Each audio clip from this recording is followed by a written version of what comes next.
there, this is Celia. Welcome to my channel. I still don't really have a name, but anyways, I am going to talk today about what it's like to be 1 week into an Instagram sabbatical. And the reason I'm doing this is because I want to demystify the whole process of deciding you want to take a break from social media, and the process that it really can be to get off of social media. This is going to be different for everybody. It has been different for me over the years. There has been something in the last maybe since 2018 that, you know, the apps have changed, algorithms have changed, and I do believe it's a tiny bit harder, or maybe a lot harder, to get off of these things. It can really be a challenge and a process for some people. So I just want to normalize that. There is this kind of back in the mind, maybe front of the mind, belief that if you have a problem with social media or it's challenging to not use it, that there's some sort of inherent weakness about you, and that's not at all true. Now, some people are going to be more susceptible to different aspects of just about anything, but particularly as I learn more about how social media works, how it's been designed, how it's completely unregulated, and is, you know, just kind of, I don't want to get into it, but by its nature, social media is indeed extremely exploitive. And it's not because people are weak, it's because they're trying purposefully to do that. Okay, so it's not, that's the whole reason I'm doing this, is just, yeah, let's take that out of there. Now, we have personal responsibility, and there's things we need to go through on our path that, you know, sometimes involve social media, sometimes not. So yeah, there are things that I need to pay attention to, and that's part of my journey. But none of it is because there's something wrong with me. It's because these apps are pretty sneaky and have just kind of infiltrated. And I don't mean that in a bad way. I'm not anti-social media. I'm more pro-humane technology. And speaking of, I've been listening to this podcast called Your Undivided Attention, and it's from the Center for Humane Technology. These are the people that made the Social Dilemma documentary. It's a little techie, and but it's interesting because it is a technological thing. So it helps you understand the basis of what's going on. And if you can think that people have designed the app to be this way, sometimes unconsciously and sometimes consciously, well, if that's the case, then we can consciously design technology to uphold humane practices, right? So if we can own that, we can actually think of new ideas to make the apps really in service of humanity instead of extracting our humanity for somebody's profit. Okay. I hope that wasn't too critical. I really honestly am not critical, and I'm not judgmental of myself when I'm on social media. I'm posting this on YouTube. YouTube is not, you know, an angel either, you know. So I don't have judgment towards myself or other people. Some people really want to envision a new way or not spend so much time on social media, but it's challenging if you have like an online business. So I just want to put that out there. There's also some research that came out that people who have disabilities truly find community and connection online. So we can't just throw the baby out with the bathwater. This is a powerful tool. It's the power of the internet and people. And that's what it is. And so hopefully we can add a more humane face to social media moving forward. So I get off of social media when my body tells me, like, I have chronic pain from having Lyme disease and the co-infections. So I get neuropathy, and using my phone and swiping and looking and the visual stimulus. I also am neurodivergent a little bit and ADD. So it's hard for my focus and my attention, and it's like how I feel when I'm on social media too much is I feel like I have a neurological bruise. There's a bruise in my nerves. And so if I keep applying pressure to what I'm seeing or processing with all the constant movements and lights and sounds, it gets kind of like this reoccurring bruised feeling. Now, I use a lot of metaphors and symbols when I talk about how I feel. That's part of how I'm a body-centric, feeling-based person. So I know that's not going to resonate with everybody. But feel free to use whatever sort of language or expression to describe how you feel or how you work with social media. Yeah, we're all parts of our being are engaged with these platforms. We have our physical body, our emotional body, our mental body, our spiritual body, our energetic bodies. Like, these parts of us are on here. So it's okay to look at them and see how they're feeling. What's up with them, what they want. Okay, let's get into it. Immediately after posting kind of like a goodbye, I'm on sabbatical post, I got out of Instagram and I felt amazing. I saw intuitively like these paths opening up, and they were going over to the right side, which I think of as future. It was like just horizons opening, and it's felt wonderful and exciting and inspiring. I saw different things that I could do, different ways my life could change every day, hobbies, crafts, you know, just all the little things that make me me. I was like coming home to, and I see that, oh, I can explore new things in the future. And essentially it's just kind of a, I don't know, a logistical thing. If you're not spending time, energy, and focus on one thing, now where can you reinvest that time, energy, and focus on other things? So it can go, the energy I spent on Instagram can just be reabsorbed back into myself. So now I just have more within me. Or I could take some of that energy and do different things with it.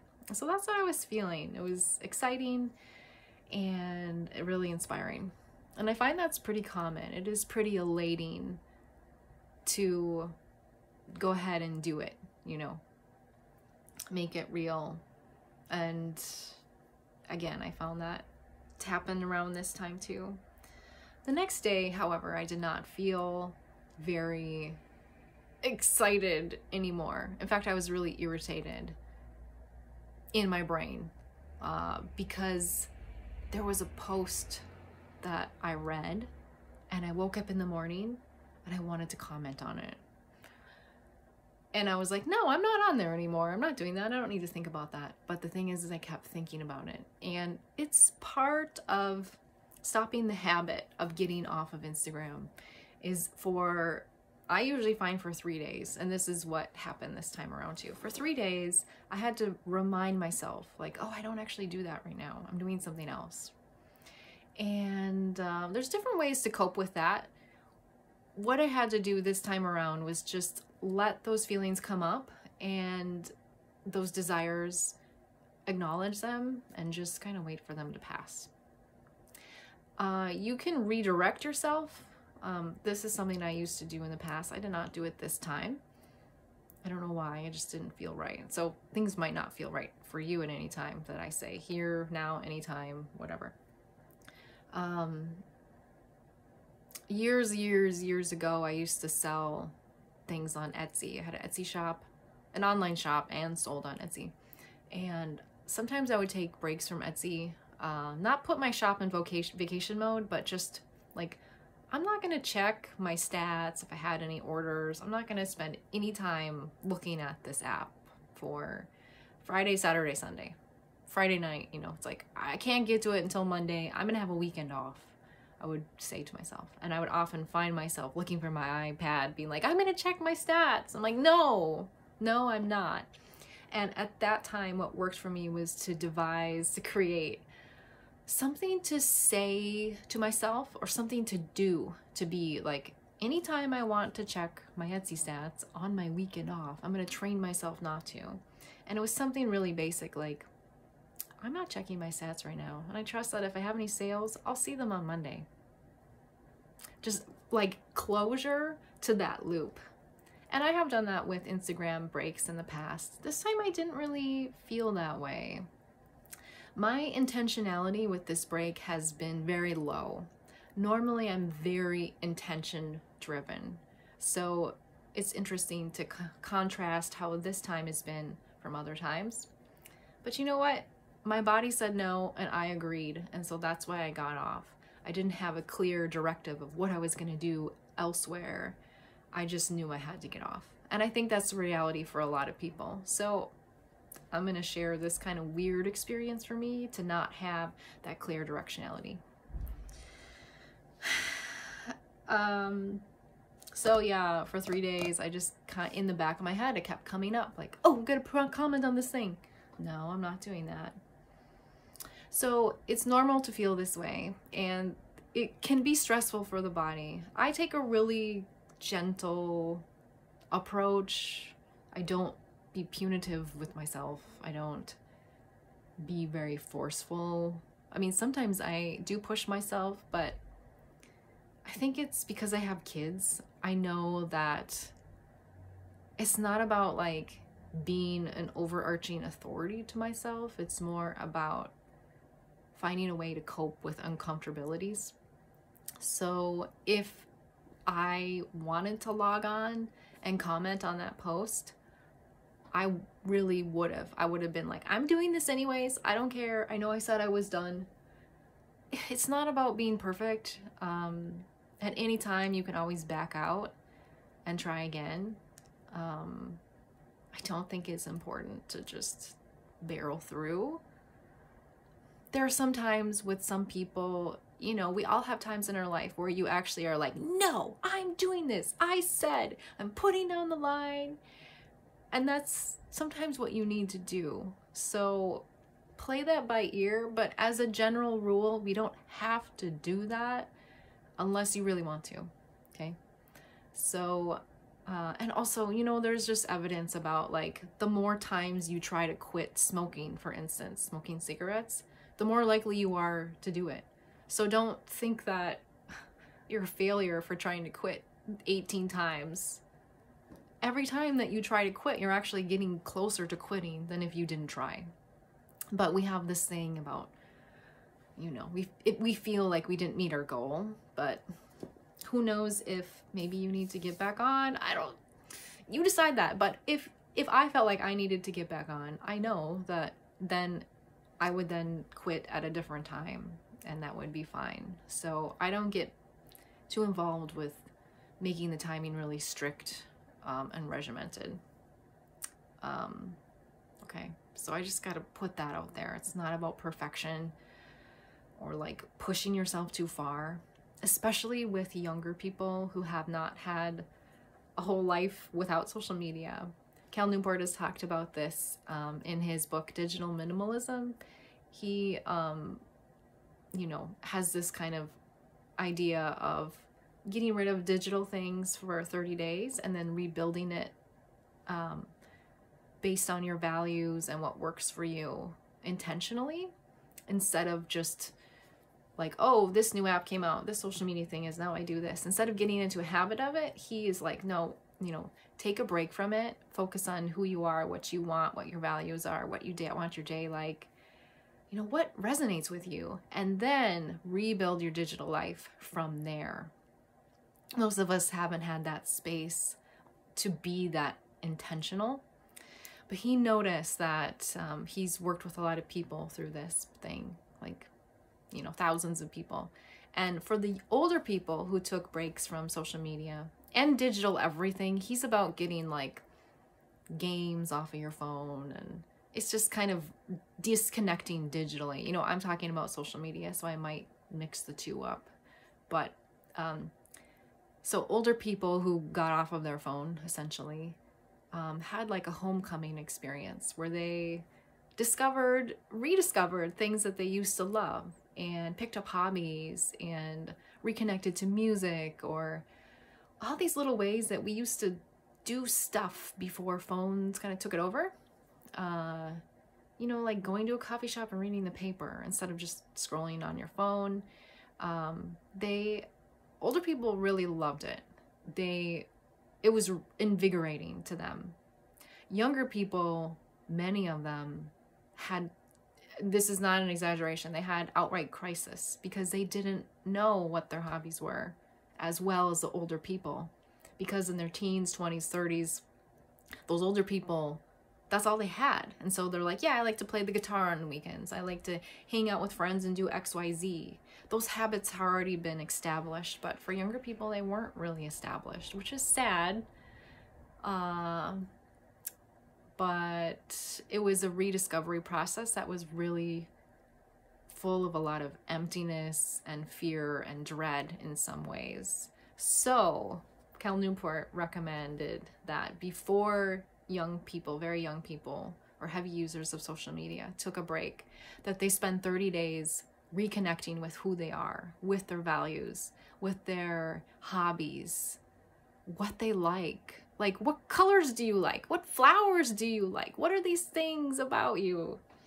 You could pick a musical instrument to play. What would it be? If you could have 10 albums to listen to for the rest of your life, what are they? If you could have any sort of mediums to create with, what would you do? Would you do metalworking? Would you do beads? Would you do knitting? Would you do painting?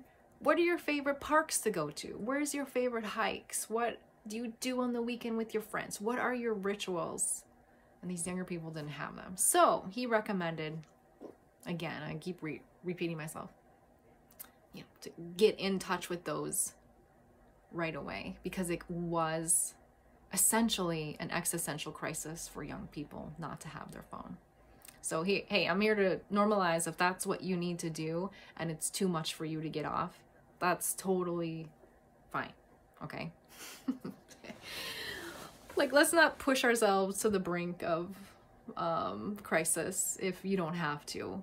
We can slowly integrate the idea of taking an Instagram sabbatical in a way that's sustainable for where you are at this time. Okay, that was a lot to say, but I had to be kind of brought up.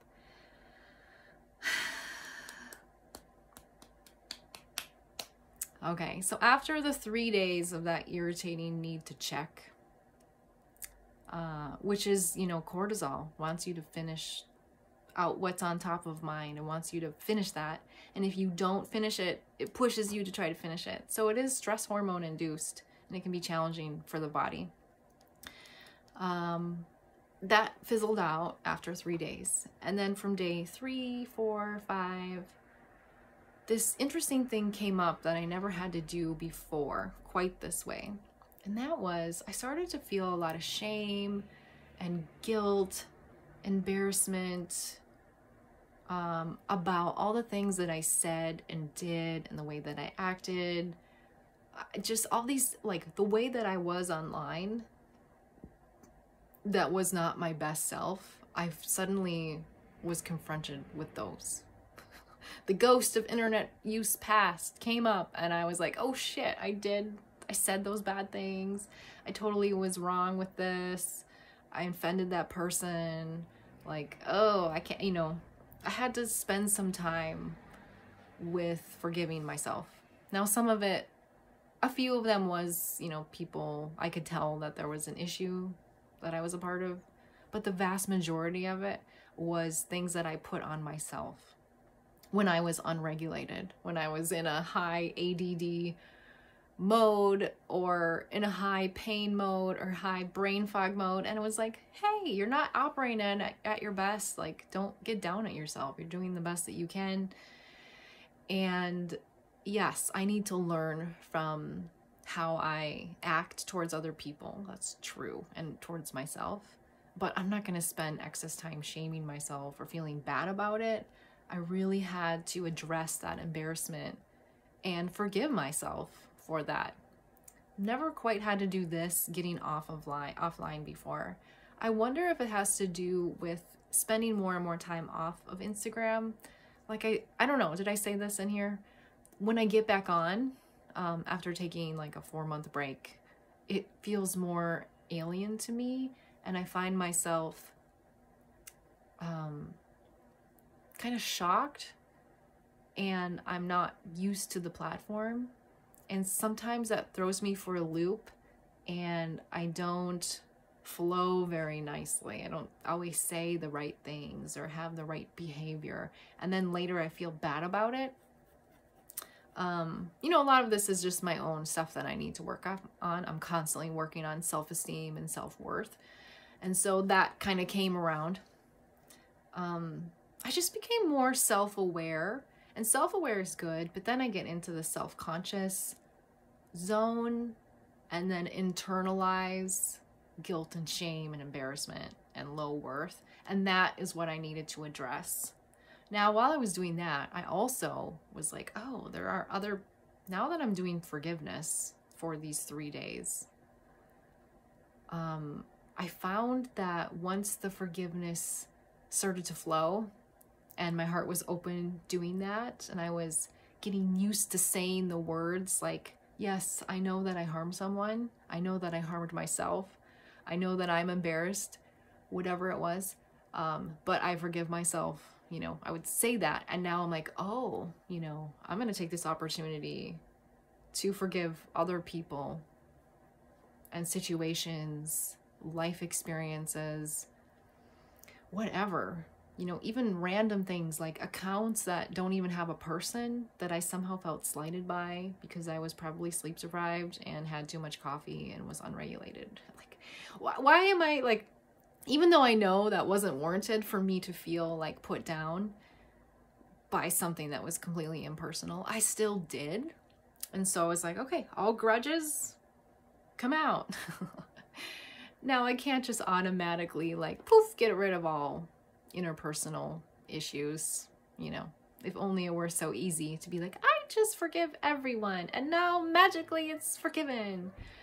It takes a little bit of work, and not everything can be forgiven so easy. Yes, I'm gonna try, but it's not about perfection or achieving the wonderful state of forgiveness. It's a process. So this was me calling out all the things that I was holding on to that I didn't need to hold on to anymore. Letting go of the things that were easy to let go, that I was just kind of spending excess energy holding on to. And I also asked to become aware of the grudges I was holding or the things I needed to forgive that I didn't even know.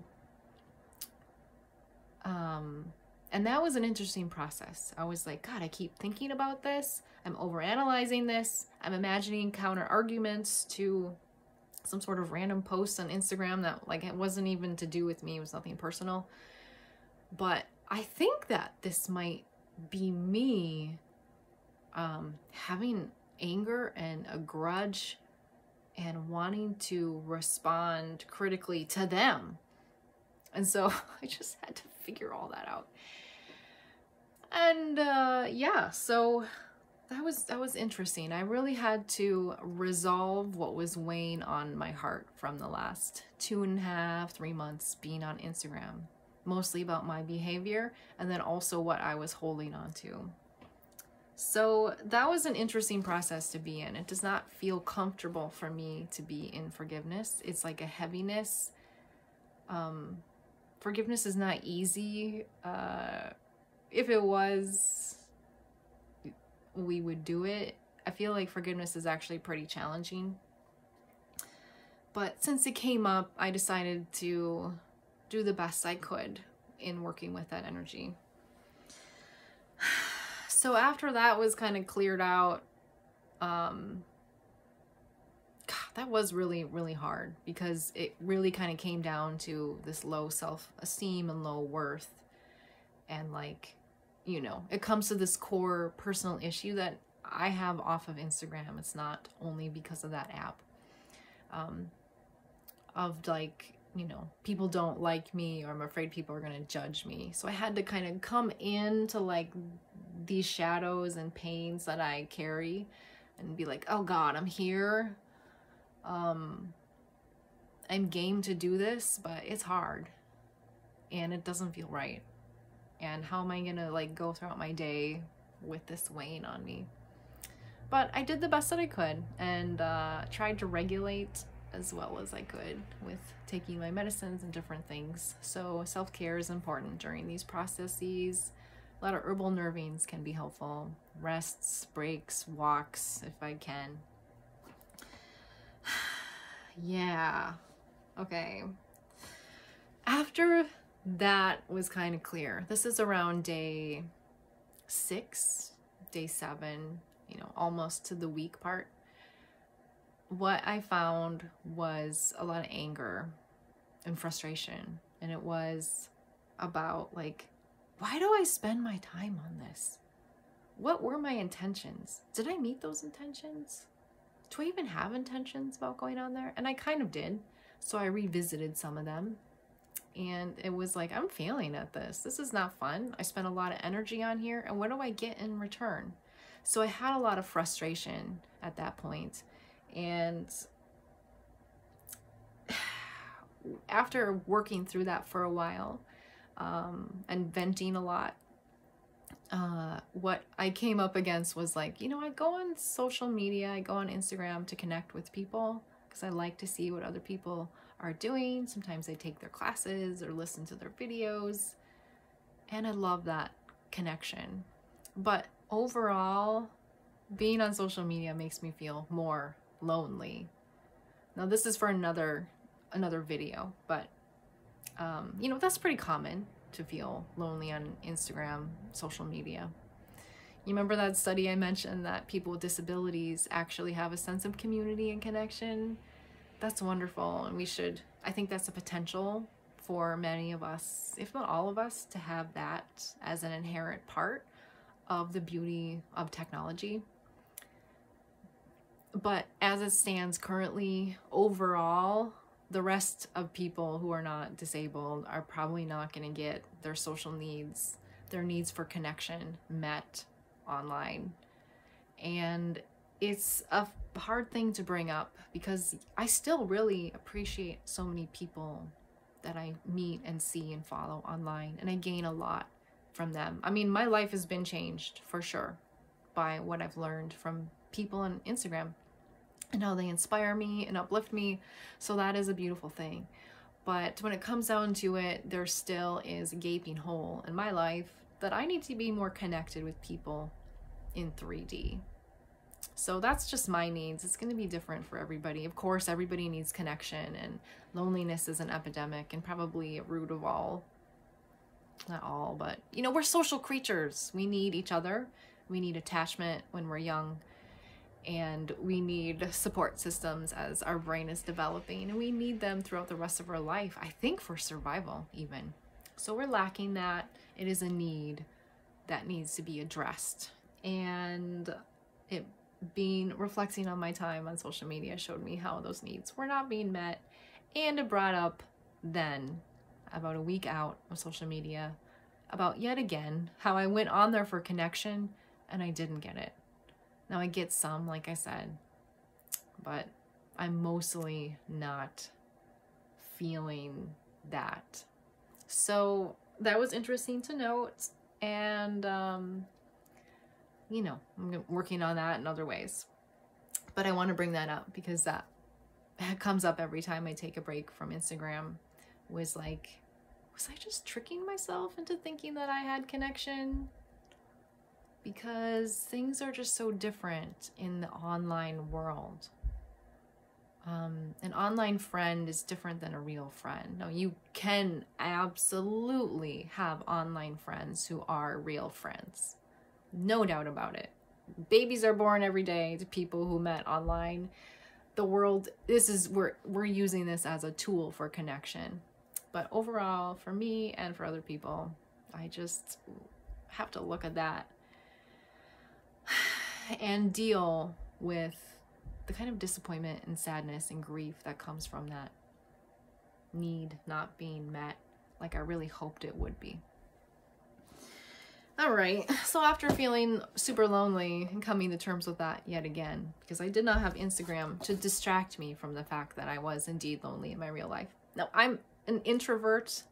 I don't need a lot of people, but I do need some, I think, as a human. I love living in a city. I love just kind of people watching. I need some, right? It's going to be different for everybody though. So take that into account. Yeah. So after realizing, coming to terms with, again, loneliness from being online, what did I feel next? I felt totally and completely lost in my life. Like I have no idea what to do. All right, so that's where we're ending right now. Yes, Instagram for me in this past 2.5, 3 months that I've used it has been more about kind of distracting myself than helping me meet kind of goals. I don't know, not goals, but meet needs, I guess. Be a creative muse. Connect with people. It really has been a distraction. Now, it's not like that for me all the time, and I'm not going to say it's like that for you all the time. That's kind of a harsh thing to say. Like, I was just distracting myself from reality. I don't mean to be harsh, but that's what came up for me. So yeah, that's kind of in the amorphous time that I'm left with now. It's been 10 days off of Instagram, and around that, you know, full week of off of Instagram, I was like, oh my god, what am I doing? Like, not getting off of Instagram, but what am I coming home to? I, you know, have shut the door to the outside world in one regard. You know, it still comes in because I have windows, like you know, I still have things that, like, I'm not completely away from the world. I'm not disconnected, but I'm disconnected in one way intentionally. And I'm into this time of like feeling like I'm in a cocoon. And this is very, very uncomfortable and different than other experiences I've had getting off of Instagram. So when I started thinking about like, oh, I want to reflect about this Instagram break, because I've done so many of them now, and I've been journaling and writing about them. So I see a pattern. And it just so happens that the one time now that I'm sharing about it, I am now entering into like a different sort of territory than I ever had with any of my other Instagram breaks. So usually I do what I call like an Instagram break energetic ritual. Sometime I'll share it on here, but it's a way for me to really say goodbye and remove my energy and investments into Instagram, and then to bring back whatever sort of raw vital force is hanging around in there of mine, bring it back into me, and I purposely reinvest it into a new, something different. Typically, I will feel really compelled to invest it into my creative power or my expression. So even though I am mostly creative for myself, and I mostly even express things for myself, like those are still, even though they're kind of private, I'm not posting them online. Well, actually, sometimes I do via Pinterest or my blog, but Pinterest and the blog feel very quiet compared to Instagram. It's not as personal. even though, you know, you get Google traffic, posting on Google, you know, a blog and then having it have come up in Google searches, or posting on Pinterest is, they're search engines. So it's not about me personally, it's about the keywords. So it's like people are searching, looking to see what I'm going through. Not at all. People are searching for like St. John's wort tea recipe. So there's a certain aspect of impersonality with that sort of information sharing. Like I put out information, people type it into their computer, and if they so choose, they'll click on my website. It's kind of clinical, and even though the internet is so big and there's so, you know, so many pictures on Pinterest, it feels like going to New York City to be alone. Like you're surrounded by people, but somehow because it's so vast, you are anonymous. And it's not about you personally, it's about, this is very like Aquarius moon of me to say, which I have, but it's about the information, you know, it's about the data. You know, it's not about me at all. You know, I'm behind that, and there's an essence, of course, of all of us and all that we do. Okay, so I'm going on a little rant about Pinterest and Google compared to Instagram. And now I have to think about what I was talking about that brought me here. Oh, I was just saying that in the past, when I get off of Instagram, I want to reinvest that energy into more creative pursuits in my everyday life. Like, I just feel like I want to create with my hands and not just swipe with my finger. Like, that's often a driving force for me to get off of Instagram. And that's what I invest myself in. And even though that's a personal thing, yes, I post it to my blog occasionally. It still feels impersonal. All of that is still something that I do. It's an action. It's a yang expression of letting a creation go, letting something be born. Okay, so it's an external expression. And what I'm entering into now is very different. It is like that which cannot be named. It's a process. It's an experience. It's like I'm going into the void, because that's where I am in my life. And it's very different for me to, it's basically like I would put my energy into Instagram and then I would like just route it somewhere else external. That felt more like a flow, had more ease, had more beauty, helped me regulate, was kinder to my brain, therapeutic to my body. Oh, it's so nice to like use your hands to create something instead of using your hands to swipe and to touch. Especially with me having neuropathy in my finger. It's like my finger hurts from touching my phone. I need to do something different with it. So I would just reroute my energy into another expression on the outside world. And now, this time, I'm not rerouting my energy into anything external. I'm like rerouting it into like I said, the void. I really don't know what's going on. It feels very amorphous. And, but you know what? I am going to guess that there are going to be people who feel compelled to get off Instagram and indeed enter into an internal sort of process. I go through internal processes all the time, you know, a lot of healing, being faced with the Lyme that I've been overcoming. So yeah, I've been there, but now trying to see how it fits into an analog offline world is like a new territory that I'm not sure how to traverse.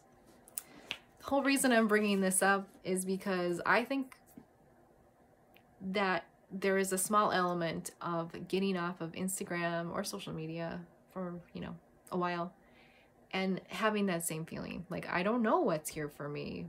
I don't know what's on the other side. I don't know what I'm going to do with my time. What if I don't do anything with my time?